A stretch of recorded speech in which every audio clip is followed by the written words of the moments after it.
Cyberstalking, the dangers of oversharing information. Psychology of the Internet. First, let's start by what is cyberstalking? Cyberstalking is the use of electronic communications to persistently harass someone. Stalking involves one person's obsessive behavior toward another person. Initially, stalking usually takes the form of annoying, threatening, or obscene telephone calls, emails, or letters. During this period, the victim views the stalker's actions as more of a form of harassment as opposed to an escalating dangerous situation. Today, cyberstalking has gradually grown to become a serious concern for law enforcement and anyone engaged in online activities. It is good to note that 60% of victims are young females, while the other 40% are males. 30% of cyberstalkers are usually females as well, and the other 40% of stalkers are males. 30% of cyberstalkers, due to anonymity, are unknown. Websites like Google, Instagram, Facebook, Twitter, and Snapchat have been linked to increased cyberstalking due to the overshare of information. For instance, like Facebook, everyone can see your profile if your privacy settings are not set correctly. Cyberstalking can include threats, solicitation for sex, false accusations, defamation, slander, identity theft, and vandalism. In many cases, cyberstalking can even be linked to suicide. So, who's checking you out? 95% of 18 to 29-year-olds use social network sites. People from ages 18 to 24 years experience the highest states of stalking. Also, 1 in 4 cases report being stalked through the use of some form of technology. In 3 out of 4 cases, people were stalked by someone they knew. It is most likely to be stalked by someone you know as a total stranger. Desktops and laptops are the main tools used by stalkers rather than mobiles. Stalkers prefer to remain anonymous and usually hide behind a computer screen. 60% Also, it is good to know that 60% of the Facebook profiles are visible to public, even though many sites encourage to keep your Facebook profile private. A survey done on the US college students show that 80% of regular students check their Facebook profile, while 74% check the profile of their ex's new romance. 70% use friends' profile to check out the profile of their ex after being unfriended, and that even though high percentage of kids do it, it is considered stalking. So, following, we have a video that have showed how far stalking can go. In the following video, Jane Velez Michel tells her story about her dangerous cyber stalker. Her stalker Patrick was sent to prison.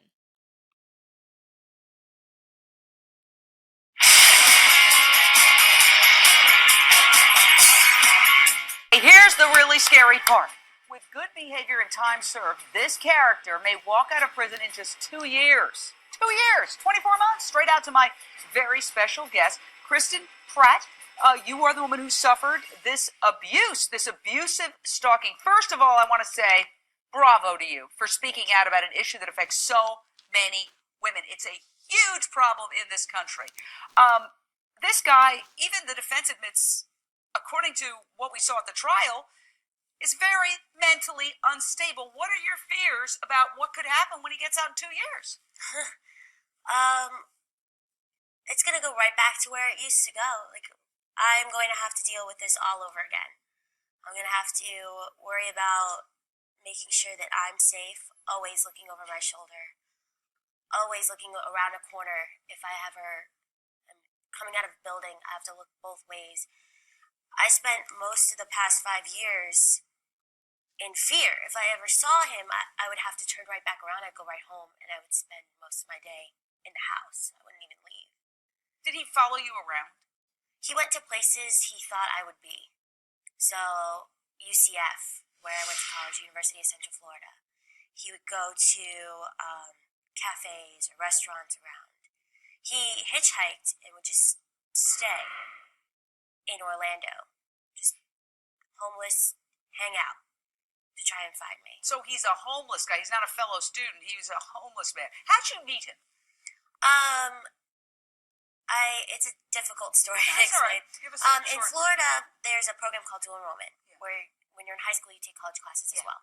And he was in one of those classes with me, but I never knew it until he messaged me when I went to college through Facebook. So And so what? So he messages you, and then what? it was like a friendly message, like another high school student trying to contact another former high school student, just wondering how their life is going.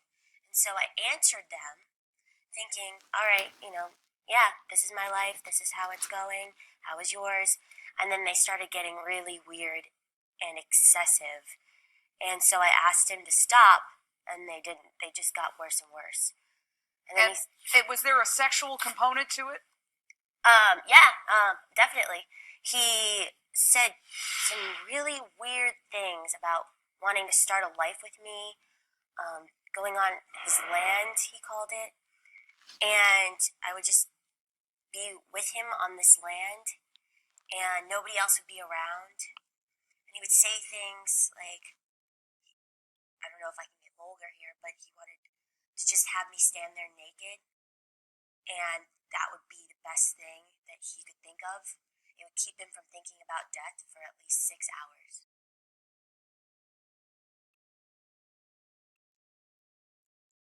So, there are also different types of stalker typologies. The rejected stalker is a pretty common kind of stalker. These offenders usually feel misunderstood and seek revenge because their attempts at reconciliation with the victims have failed in the past. The resentful stalker. Fear and distress experienced by the victim are the goals of this type of stalker. The stalker wishes the victim to feel frightened. Also, the intimacy seeker. The stalker wants to engage in a loving relationship with the victim and will not stop until the victim would reciprocate those feelings of love. The predatory stalker, the most dangerous type. Motivated by sexual need, they engage in and actively planning an attack, usually a sexual attack followed by little or no remorse. These stalkers are the ones that can even kill. Social effects. Most common ways of coping with a stalker are ignore or confront the stalker. Usually, the people who ignore the stalker is because they don't know the stalker. Also, the people who confront the stalker are people who are familiar with the stalker or have some sort of relationship. The most uncommon way of confronting a stalker is by notifying those authorities. Surprisingly, not many people think of stalking as a major crime, so they don't notify the authorities. Nearly all victims change an aspect of their lifestyle. After being cyberstalked, many still live in fear. Also, victims are less likely to be active on social media after being stalked. Unfortunately, there are not many stalking laws around. While many states are taking active steps to combat the problem of cyberstalking, there is a complete lack. In 1990, California became the first state to pass a stalking law. Less than one-third of the states have anti-stalking laws that cover stalking via the internet. Some laws I found were the California Penal Code and the California Penal Code 2. First, revenge porn or the online posting of explicit photos of people without their permission is not permitted.